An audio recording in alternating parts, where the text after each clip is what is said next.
acesso a todo mundo e que ainda continua realmente tendo uma lucratividade. Então, é o processo principal que aqui no Brasil deu certo e, por enquanto, a gente vai realizando dessa forma, né?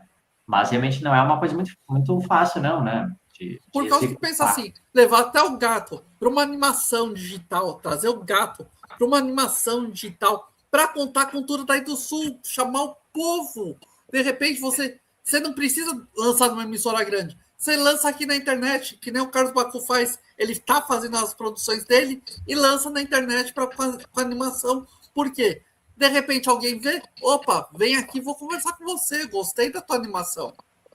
Exatamente. Existe até a questão sobre as próprias, os streams, sim, eles buscam realmente material brasileiro para isso, né? Só que ele precisa ter que estar pronto, ou pelo menos feito algum tipo de trailer, uma coisinha assim desse gênero. Cara, cada animação, assim, do mais barato é R$ 2.500 um minuto. Um minuto, 2.500 por... isso outros pedem 5 mil, 10 mil, então depende. Então, como é que tu faria um negócio desse? Ou teria que ter, querendo ou não, aí usar de maneira consciente, correta, os valores de maneira, sei lá, pública, em vez de fazer bobagem, fazer algo de dinheiro que vem realmente para a parte pública, para poder pagar quem... Porque eu tenho contato realmente aqui na cidade mesmo, né? De caras que fazem séries só que para uma animação. Mas ele requer um valor muito alto. Eu até conversei com o Brad Miller, que lança jogos em PlayStation, tem a game. Meu, cara, os valores são altos. Isso seria professor de animação e de games dentro de uma faculdade. Então, cara, é um valor muito acima. Então, por isso que ter uma produtora, ter alguém fazendo...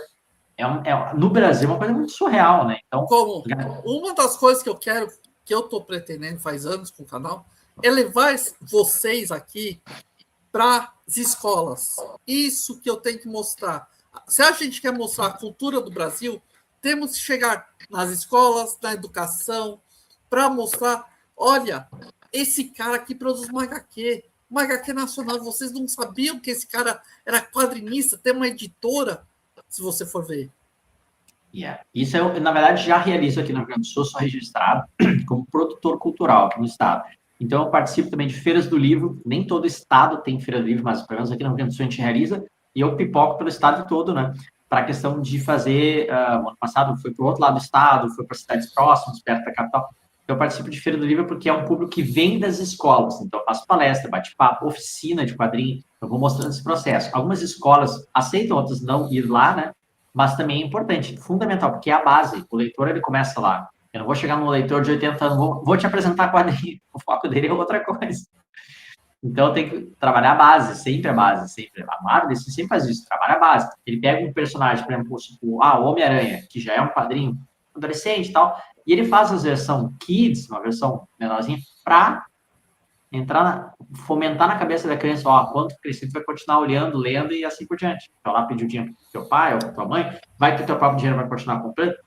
A base era fundamental. Então, aquelas versões de dancinha para criança e tal, ela vai trabalhando no subconsciente, aquela questão, e olha que essas versões Kids foi a coisa que eu mais detesto. Putz, grila, qualquer coisa que eu faça, que eu vejo a versão Kids é intragável, até quando meu filho era menor, só para você ver, era intragável, não dava certo.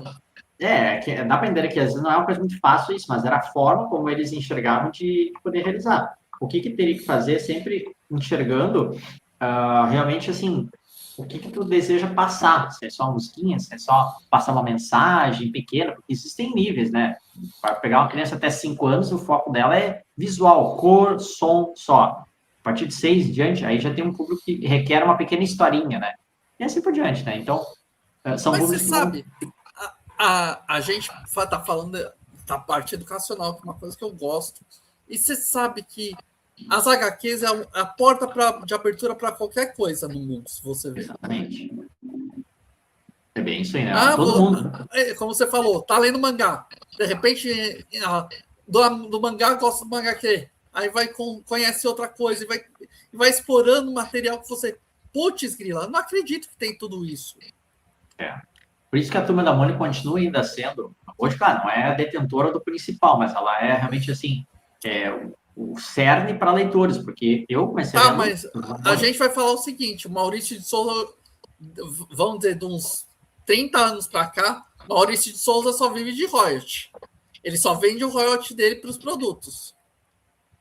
Possivelmente isso, né? Porque existe a questão da criação, né? Ele fez as adaptações necessárias, senão ele poderia ter morrido ali nos anos 90, as histórias.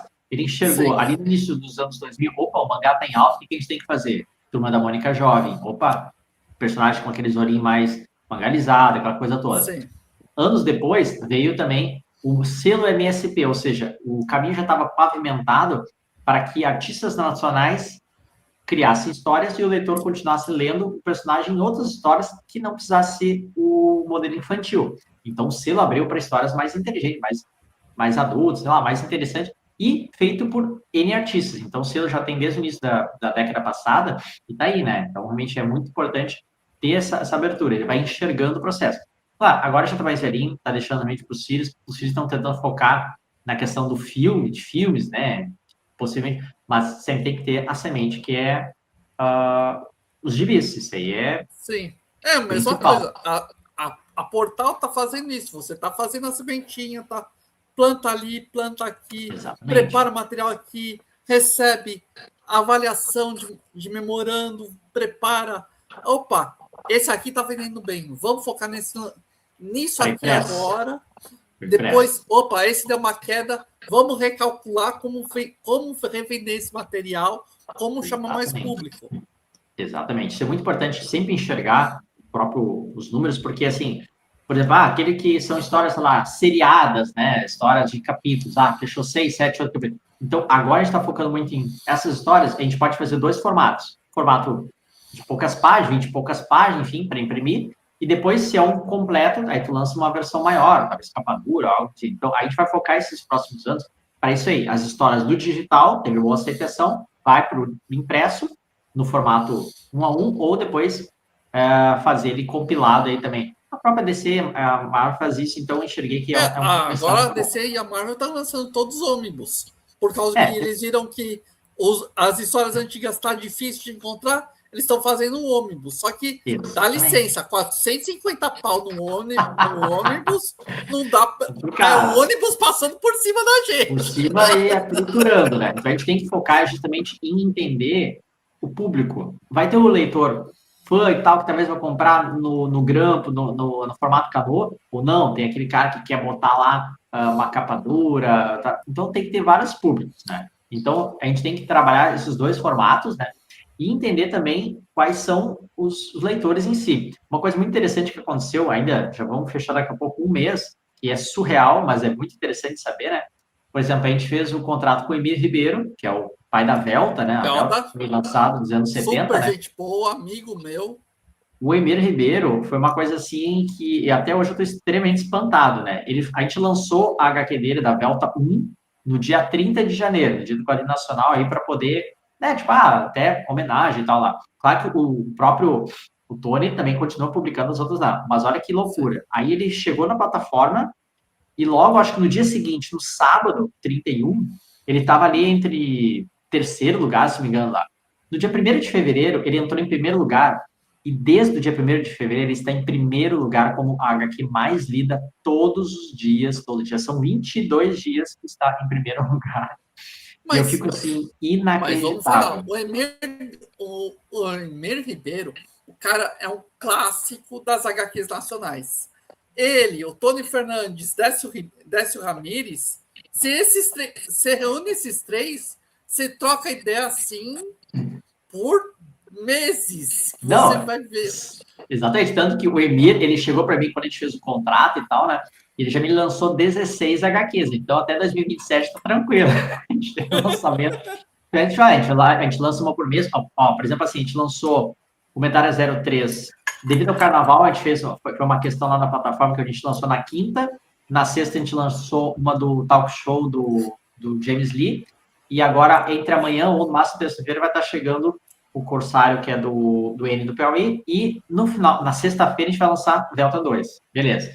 Mas, assim, é incrível, né? A gente fez live com ele, conheci toda a história, né? Eu já pensei alguma coisa mais legal, deixar salvo numa live para que o público possa saber quem é esse cara, quem é novo, né? Quem é esse cara, esse Emir Ribeiro? Nunca ouvi falar isso aí. Mas é esse processo. Nós estamos trazendo o nosso ônibus numa versão digital com histórias de gente lá dos anos 70. Então, e o mais vamos dizer legal... o seguinte, o que eles passaram nos anos 70 E as pessoas falam, por que a Marvel ia descer tão alta? Por causa que essas porcarias, eu falo mesmo, as duas grandes mandaram caçar as coisas que era quadrinho nacional, que era proibido vender na banca. Eles aqui quebrando a cabeça, enquanto o quadrinho nacional, se lascando na cabeça. É muito incrível, assim, saber essa história deles e tudo mais, né? Uma coisa assim, que foi incrível. E é legal que durante alguns dias, assim, ocorria isso. Tipo, a Bel estava em primeiro e a Apache, eu acho que estava em terceiro, assim. Cara, muito legal, assim, ver que... Eu até brinco, pô, os mais de 60 estão bombando nas plataformas, os sêniors aí, tá muito legal. Mas, na verdade, você quer saber? Você sabe por que os sêniors também estão crescendo? Até falo. Se você quer alguma coisa dos quadrinhos nacionais, tem aqui na descrição da live. Tem material. Você entra em contato com o Carlos Bacu ou com o Tony Fernandes. Você fala que veio pelo canal. Você ajuda o canal e você adquire uma HQ nacional de qualidade, gente. É qualidade. Mas é 40, 50 reais. Meu, é uma HQ nacional que você não vai ter outra coisa assim. Você vai dizer, poxa, eu não sabia que existia isso há muitos anos atrás. Eu tava preso nisso. Eu tava preso em outro mundo. Isso é para poder mostrar, né? Porque realmente, e eu faço questão da Portal de ser esse farol para a gente de entender que realmente existiam histórias que eram criadas muito tempo atrás e estão aí. Então é muito legal realmente ver esse público lendo. A gente ficou, eu assim, olhei, meu, como é que pode, né? Manter-se. E é engraçado esse processo, Andy, porque eu sempre dizia, Tony não, desculpa, Tony até manja uma questão ali de rede social. O Emir, te marquei lá. Mas eu não consigo mexer aqui nas redes sociais. O Emir é atrapalhado com informática, mas você sabe. Mas, cara, é incrível. Mas ele é um coração. Ele é autista também. Ele é um senhorzinho autista. Ele até falou. Mas ele é um cara com coração muito bom, sabe? Eu acho que isso é normal de autista. A gente não quer maldade das pessoas, a gente quer ajudar as pessoas. E é muito interessante esse processo, porque tipo, ele não sabia mexer e tal. Não, beleza, vou te marcando e tal. Lá. Eu trabalho dentro do Instagram. Mas ele trabalha muito bem no Facebook. Por isso que eu digo assim, o Facebook meio subestimado, mas ele tem força lá. E lá ele continua fazendo as divulgações dele. Só que eu digo, o público dele é incrível, por ele manter todos os dias ele em primeiro lugar. Porque para manter, tu tem que ter uma quantidade de leitores diários fazendo a leitura. Eles atualizam todos os dias lá nas plataformas. Então é uma coisa surreal. E eu me lembro que até o dono lá da plataforma, mas essa capa aqui, que a personagem tá assim, tá assada, né? Tá com achar que é meio pornô. Não, tem a questão da classificação indicativa justamente para isso. Mas será que não pode enganar? Não vai enganar. Vai lá, vai que vai dar certo. E, cara, eu acho que a capa funciona muito bem, né? Mas vamos dizer o seguinte, venda de produto. Eu ainda tô apanhando com marketing digital daqui do canal, ainda tô apanhando. Mas eu digo um negócio, saber você anunciar o produto, chamar o seu produto, é uma coisa como eu te mandei a arte do Instagram. Você me marcou a semana inteira a live. Eu só te mandei a arte. Que eu assim, solto no dia, mas você marcou a semana inteira. Eu achei, poxa, que da hora, ele tá divulgando, ele tá mostrando. É isso que eu vejo. Você tem um feeling para o marketing mais fácil, se você for ver. Há mais de 20 anos formado em técnica publicidade e propaganda, né? Que é o atualmente chamado marketing, na época era publicidade e propaganda, né? Então... Sim, mas eu fui,